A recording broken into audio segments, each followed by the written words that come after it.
Monday marked 6 years since George Floyd was killed. His death sparked protests around the world and transformed this intersection into a global symbol for racial justice. Ubah Ali is here to show us how the community is moving forward. Yeah, well, George Floyd Square continues to hold space for both grief and growth, a place where people can still come to remember while also trying to rebuild. The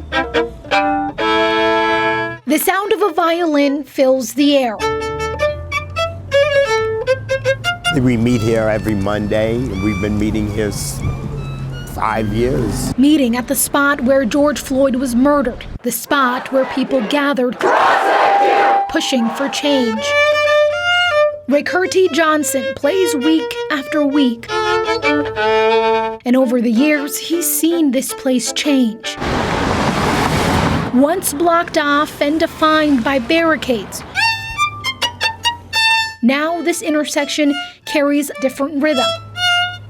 The city has also selected a group to help develop the People's Way. At the same time, new businesses are starting to take root. Then we hit it with the secret sauce. Larry Robinson opened Big L's Soul Food and Steakhouse in this location by chance, but now believes it's a community that deserves investment. They're tired of this. You know what I'm saying? They just want their neighborhood back. I would definitely like to see this community have a bigger and better facelift. But even with new businesses and new plans, the meaning of this place hasn't faded. When people come here Monday, what feeling do you want them to walk away with?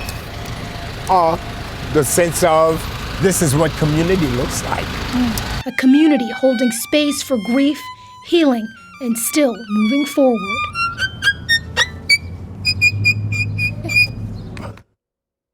A redevelopment plan for the People's Way site at George Floyd Square is now before the Minneapolis City Council. If approved, the Minnesota Agape movement would lead that project, and they would have 3 years to complete it, Frank. All right, Ubah. Thank you. Right now, the Trump administration is preparing for the next round of military strikes against Iran, according to sources with direct knowledge of the planning. It is still unclear if any final decision has been made as of late this evening. The two sides have avoided major strikes since reaching a ceasefire in April. Iran is still reviewing the latest U.S. peace plan to end the 3-month war. We'll, of course, continue to follow the very latest on these developments on air and online on WCCO.com.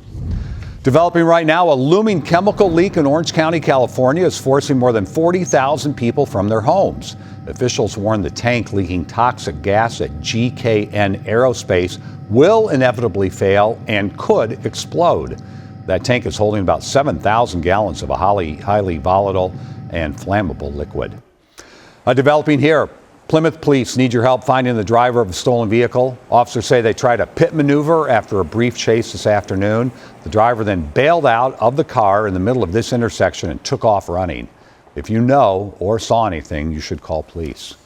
And police say they're still looking for the driver who hit and killed a local Army veteran and advocate. A memorial sits outside of Rick's Coffee Bar where a deadly crash